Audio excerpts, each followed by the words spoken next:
Baik, Assalamualaikum, salam sejahtera, salam GBN, salam Malaysia, salam kuasa ketiga. Jadi jika audio jelas, boleh tolong maklumkan kepada saya. Dan bagi mereka yang belum tonton penjelasan saya berhubung pendapat saya ya, berhubung kedudukan sokongan Sabah Sarawak, anda boleh scroll ke bawah dan tonton video berkaitan.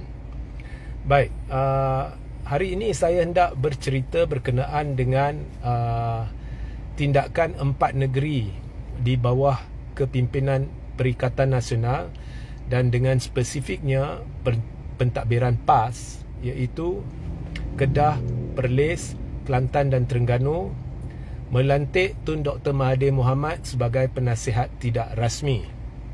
Ya. So 4 negeri iaitu Kedah, Perlis, Kelantan dan Terengganu telah mewujudkan satu, bagi saya lebih kurang macam gagasan ataupun persekutuan 4 negeri, di mana dia ada satu asas pentadbiran tidak rasmi yang merangkumi 4 negeri tersebut, dan penasihat tidak rasminya adalah Tun Mahathir.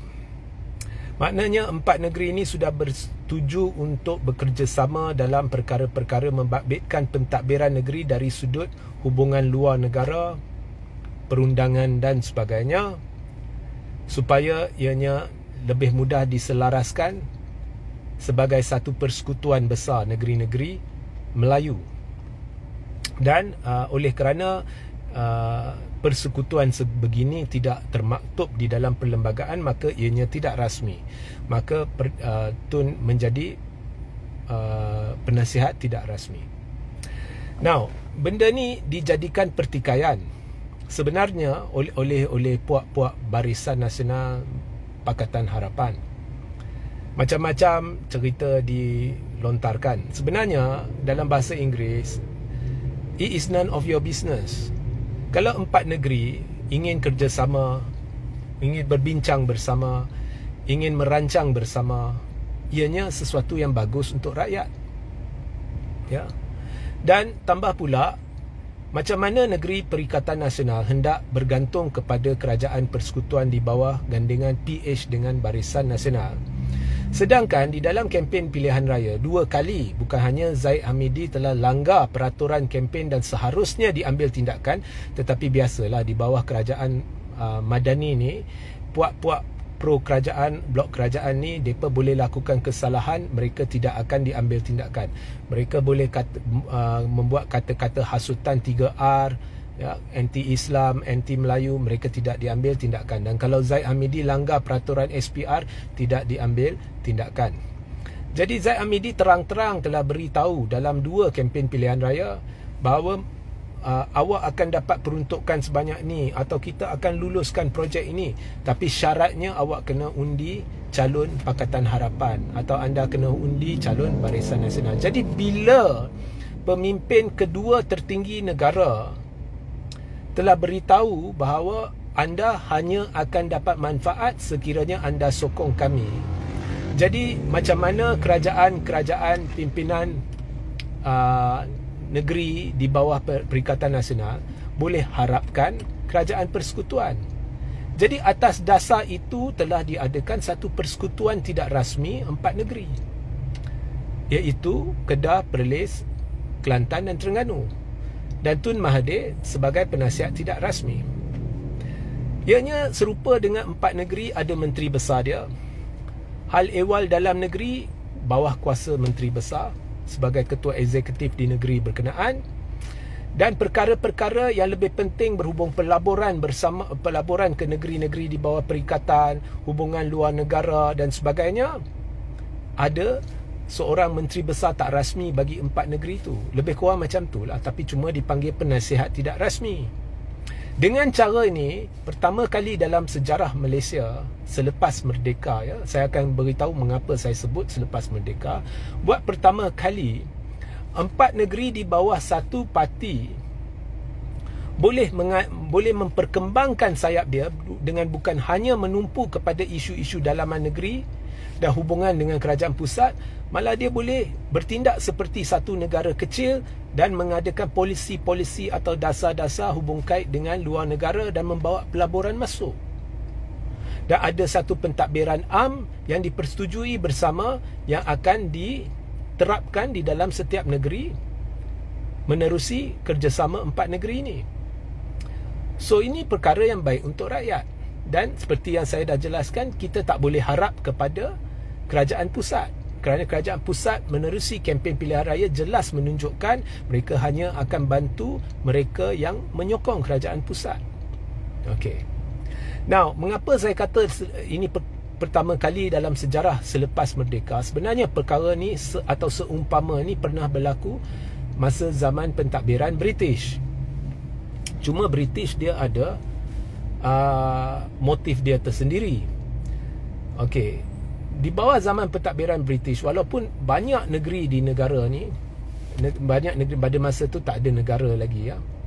Banyak negeri dikawal oleh orang British, Kedah, Kelantan, Terengganu, Perlis, Pahang, Selangor, Negeri Sembilan, Johor, semuanya di bawah British.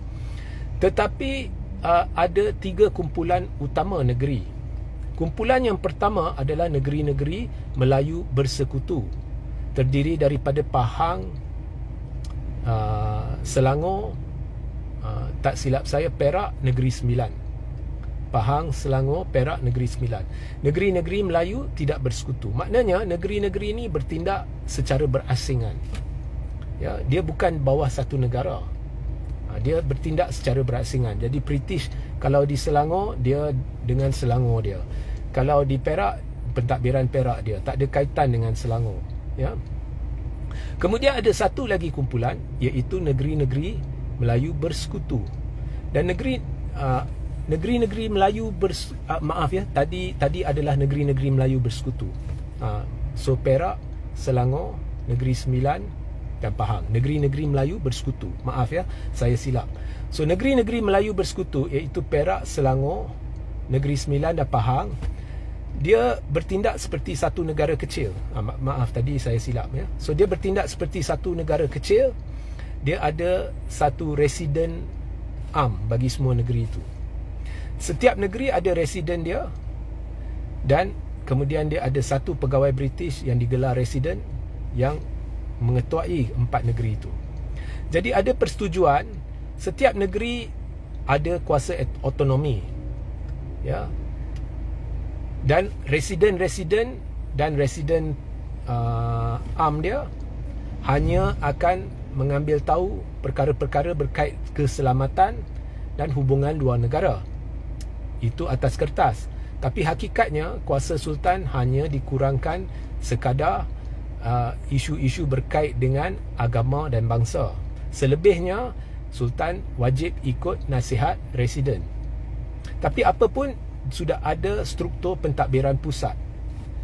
Jadi apa-apa yang hendak dilakukan oleh 4 negeri ini dari sudut pembangunan pelaburan, semuanya ditentukan di pusat. Okey. So kemudian ada negeri-negeri Melayu tidak bersekutu.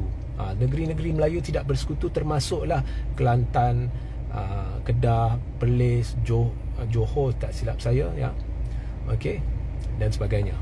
Okey, Terengganu. So kesemua struktur ni akhirnya menjurus kepada pembentukan kerajaan Tanah Melayu selepas merdeka.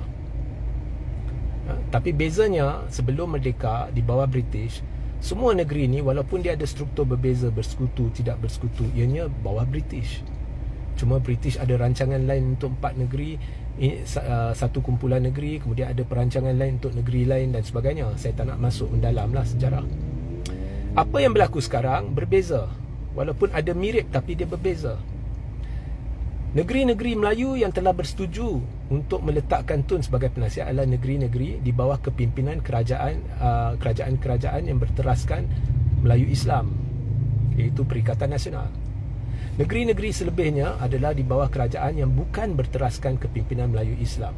Ianya adalah kerajaan berbilang bangsa. Okey. Jadi bila dikumpulkan 4 negeri ini, iaitu Kelantan, Terengganu, Kedah dan Perlis, di bawah yang berada di bawah kerajaan-kerajaan yang berteraskan kepimpinan Melayu Islam, bila dikumpulkan bersama dari sudut pentadbiran amnya, keselamatan, pelaburan luar negara, dia ada satu struktur yang akan dipersetujui bersama, ya, ditentukan bersama, dan penasihat dia Tun Mahathir. Kita sudah mengorak satu langkah ke arah memperkasakan identiti negara kita dari sudut sejarah dan dalam definisi sebenar, erti kata sebenar, iaitu ini adalah tanah Melayu. Jadi ini adalah langkah pertama ke arah pemerkasaan identiti tanah Melayu. Kerana negeri-negeri di luar yang bukannya terlibat dalam 4 negeri ini, di bawah kerajaan berbilang bangsa, yang kini dilihat sedang menekan, menghalang orang Melayu daripada memperjuangkan hak yang dijamin di bawah Perlembagaan Persekutuan untuk memperjuangkan agama dan bangsa dengan peraturan-peraturan dan arahan-arahan yang tidak berperlembagaan. Awak tak boleh sentuh 3R. Memang tak ada dalam perlembagaan, dan tidak ada undang-undang yang larang anda sentuh 3R, melainkan anda sentuh sesuatu dengan cara yang melanggar undang-undang yang sedia ada. Tidak ada undang-undang 3R. So bila ada larangan tidak berperlembagaan dan perkara-perkara ini berlaku, maka dilihat bahawa identiti Malaysia sebagai tanah Melayu sudah terancam. Jadi ini adalah langkah betul untuk memperkasakan identiti negara kita sebagai tanah Melayu, dan ini langkah pertama. Dan seandainya kerajaan pimpinan Anwar Ibrahim tumbang, ianya akan semestinya diperluaskan ke seluruh negara, melainkan Sabah dan Sarawak. Sabah dan Sarawak tak payah usik, dia berlainan, ya. Tapi ia masih di bawah Persekutuan Tanah Melayu, ya. So ini langkah yang betul, tak perlu dipertikaikan. Ianya bukan urusan negeri-negeri di luar kumpulan 4 negeri ini. Ianya adalah sebagai langkah betul untuk berjuang memperkasakan agama dan bangsa dan identiti sebenar negara ini sebagai Persekutuan Tanah Melayu. Dan sedar tak sedar, ianya juga memartabatkan kedudukan Raja-Raja Melayu di 4 negeri ini sebagai raja-raja yang diamanatkan untuk menjaga, memelihara agama persekutuan, iaitu agama negeri, ya, iaitu agama Islam, dan juga nasib bangsa, ya. So there is nothing wrong. Apa yang mereka lakukan ialah mereka kembali ke basics.